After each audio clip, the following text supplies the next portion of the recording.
Hi guys! Another week, another spotlight card. Nasilip. Now anyway, for this week, medyo marami tayong na-receive or nabiling. Hindi naman marami pala, pero meron tayong special cards that would siguro top off yung mga previous cards na naipakita ko na dito sa channel.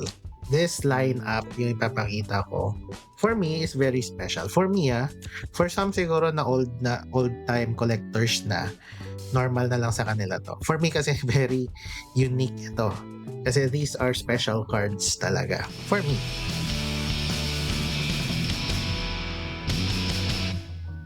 So here, kasi nasilip na kanina, no? There are 2 Pokemon cards, 2 One Piece, and 1 very special Yu-Gi-Oh card.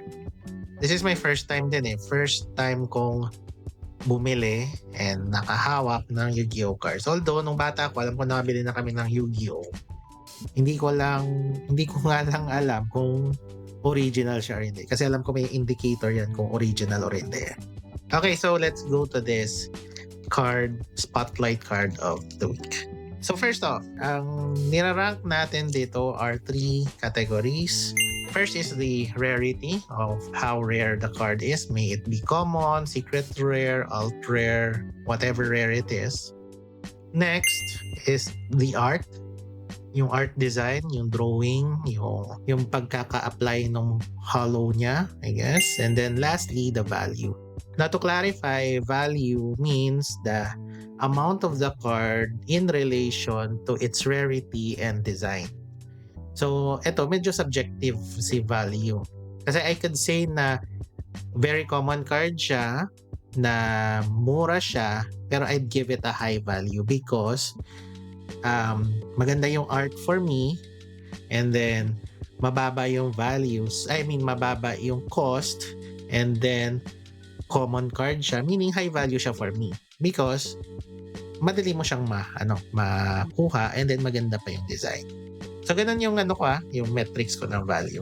So yan, na-check ko na yung price nito or cost nila sa TCG Player and price charting kasi depende kasi sa card kung saan siya available. I know there is a specific designer for this one. Not sure lang ko kasi hindi ko rin mabasa or bulag lang ako. Pero this is one of the most iconic design styles in Pokemon right now. And I got this one. I purchased this in the Anime Fest here in Iloilo. Is the Magneton. Ang naastigan lang talaga ako sa ganitong art style kasi tingnan nyo naman yung details. So, I don't know if it's vines ba? No, parang vines, no? This is one of the IRs, illustration rare cards. So, for rarity, 5 out of 5 na talaga to. Now, when it comes to art, as in, ako naman very biased ako when it comes to art, no? 5 out of 5 talaga. Parang pangit naman bigyan ng 2 or 3 lang to or 4, di ba? 5 na to, 5. And for value, kasi when I searched it, it's around $9.04. Around 500 pesos siya. I think, and I purchased this actually in a lower value kasi syempre siya no? Depende, 80%, 70%, 80%, 90% of the value dapat yung binabayaran. So, in around 500, it's very well valued card, diba? So, I'd give it a 5. 555 na kaagad. Baka lahat ng card na to 555 isa sobrang ganda nila. Let's go to One Piece. Now, dahil yung tropa ko kasi na bumili nito, habang nag-iikot siya dun sa convention na pinuntahan niya, nagsisend siya ng mga pictures, and sabi ko, gusto ko magkaroon ng isang character na card na siguro for me hindi ko siya abot kamay. Dahil nga hindi naman ako hindi naman frequent yung pagbukas ko ng packs eh. Paminsan-minsan lang siya. Sabi ko gusto ko magkaroon ng ganito. And he got me, or actually ako naman pumili nito. he got me a Nika card. Ito na yung astig talaga sa One Piece, no? Yung buong card yung design niya. Oh. Tapos yung pagka-incorporate nung hollow dun sa character mismo. Astig. Parang yung Fujitora card ko, di ba? Ganda. So this is, I don't know for One Piece, no SEC yung nakalagay kasi secret rare siguro. Secret rare na alt. I think this is an alt art din. From OP05, no? Nika card. One Monkey D. Luffy Nika form. Now, when it comes to to rarity, kasi nga it's, well, a secret rare, 5 na to, syempre. And then for the art, sabi ko most likely lahat ng ipapakita ko 5 na 5 to eh. Dahil pinili ko talaga to because of the art. It's 5. 5 for me. And for value, and it's around $8, 8.04 yung nakita ko eh. At $8, 480 plus pesos. Worth it. High value. For me 555 din. Ito, specific ko din ni-request to because sabi ko sa tropa ko, gusto ko magkaroon ng ganitong, I mean kung abot kamay lang naman at saka nasa value naman. And kaya naman namin bilhin. I wanted to have a base set design card. And when I saw this sa sa sinend niyang mga binders, sabi ko kung abot kaya yung card na yan, kunin natin. And at first sabi ko, yun lang yung goal ko na yung base set design. Now, I didn't know na this is an anniversary card. Bobo, diba? Design lang talaga tinitignan eh. But, ipakita na natin. I got a Blastoise card. 25th anniversary dahil nung sinerch ko, sabi, malalaman mo yung anniversary dito sa cheeks ni Pikachu. Diba? 2-5. So, 25th anniversary. Although, I think yung hollow dito sa anniversary is medyo masyadong saturated, no? Or very colorful. Iba yung hues niya compared dun sa base set talaga. Pero I guess, hindi na ako magrereklamo. It's one of my, chase card ko din siya. When it comes to rarity, sought after kasi yung designs na to. Siguro yung mga expert collectors na, marami na sila ganito. Ako naman kasi as an entry-level collector, masaya na ako dito. Ganda na. For rarity, 5 siya syempre. Malamang pili lang yung may ganitong card eh. When it comes to art, ito naman, yung art dito, yung art nito, hindi naman siya ganun ka-detailed katulad nitong Magneton card. Diba? But ang dala kasi nito is nostalgia. I'd still give it a 5. And for value, well, kung ako yung tatanungin, medyo outside siya sa sa budget ko. This is around $24. $24.99. $25 sabihin na natin. Ay, sorry. Around $25. So, yun nag-aayos ako ng kwarto. Hindi ko habang nag-edit ako, napansin ko hindi ko pala na-ranking yung Blastoise cards in terms of value. So, in terms of value, dahil maganda naman yung art style due to nostalgia, tapos yung cost nito is fairly based on its quality and type. Fairly priced naman siya, $24-$25. And then when it comes to rarity, rare siya kasi nga once in a life, one time lang siya lalabas because of its anniversary tagging. So 5 din talaga. So sabi ko nga din sa mga sa mga parts ng video na to, puro laging 5 yung output kasi nga this is one of the best cards that I've received recently, especially for me as an entry level. Punta tayo One Piece. Ito naman, nung katabi to ng ng Nika card na binili natin. And this one is a Shanks.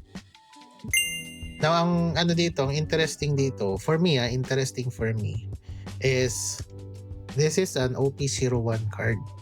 So, this is my first time to have an OP01 card. mean, based sa mga napupuntahan ko dito sa amin na nagbebenta ng cards, hindi ako masyadong nakakita ng OP01 because siguro part siya ng mga personal collection ng mga owners dito. Knowing that OP01 is one of the first packs na nai-release ni One Piece, ano siya, for me interpretation ko is valuable siya. But actually, this card is medyo fairly priced naman. So, when it comes to rarity, rank na natin siya, no? When it comes to rarity, I know mga alt cards rare talaga siya. 5 out of 5. Art design, you'll never go wrong with the design of Shanks, diba? Ganda. Yung aura kasi nung Hollow, bagay dun sa aura niya sa sa Conqueror's Haki niya, no? So 5 din. And when it comes to value, this is actually price niya is very affordable. $2.99, around 100 pesos lang, 100 plus. So value niya 5 din. Because of the design, the timing ng OP01. Yeah. Quality. And lastly, we will go to this Konami card. So ang tanong, bakit ako bumili ng Yu-Gi-Oh card? One Piece and Pokemon cards yung kinokollect ko. As a very nostalgic person, I bought it due to nostalgia. Kasabayan niya si Pokemon na lumalabas sa Cartoon Network. And then, pagkakatanda ko, ang mga kasabayan niya kasing games before, kung siya card game siya, si Yu-Gi-Oh! Yung kasabayan niya is Beyblade, Crush Gear, mga ganon. So siya, doon talaga siya sa childhood ng mga millennial. So iconic siya. Now, ang lang dito, especially here in where I live in Iloilo, hindi ako masyadong nakita ng nagbebenta ng Yu-Gi-Oh cards, especially in packs. I don't know the market ng Yu-Gi-Oh. Hindi ko talaga alam. Wala akong idea. But I guess some collectors have their own personal cards. Ako naman kasi, as an entry level nga, and then ang casual collector lang, doon ako bumibili sa accessible lang sa akin. I don't want to buy online kasi dahil hindi ako naniniwala sa online, but I wanted the feel, ang actual na naghahanap ka, actual na nag-check ka ng binders, actual na nag-check ka ng mga packs, alin doon yung mabigat, parang ganun ba? Pag online kasi parang nawala yung ganung feeling eh. The Red Eyes Black Dragon card. This is, as what I've gathered, limited edition version ng Red Eyes Black Dragon. Ito yung card niya sa anime. Ito yung card ni Joey Wheeler na nakuha niya after battling the dinosaur guy. But anyway, yeah, this is the Red Eyes Black Dragon card. And yeah, hindi ko naman siya chase card, pero isa siya sa mga, sa Ilonggo na term, handom kang dumot. Yung out of reach mo na na card. Yeah. Ganda, no? Going to our spotlight card.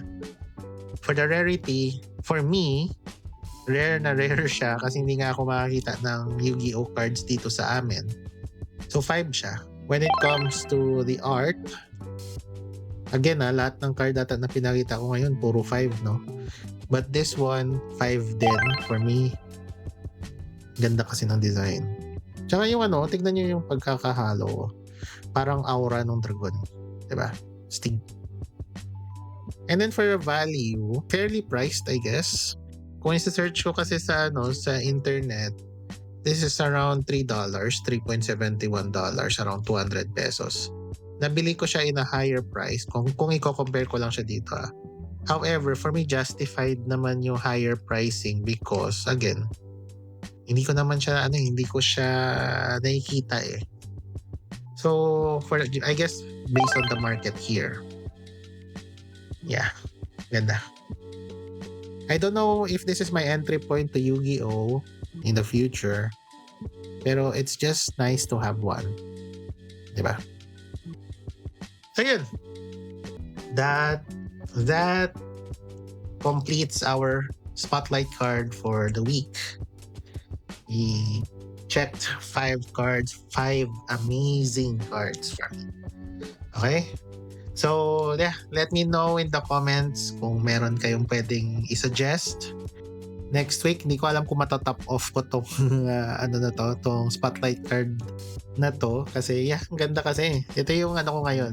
Actually, ito right now sa binder ko, itong 5 na to are isa sila sa mga sa mga valuable cards ko right now. So thank you. Shout out talaga dun sa tropa ko from outside. Bawi ako sa iyo. Hopefully maganda yung natin, yung naging natin dito ang pag-search and pag collect nito. And for those na gusto din na mag-collect, collect lang kayo. Try nyo. So next week we'll do this again for another set of cards. So see you by then. Thank you guys. Please follow and like. Bye.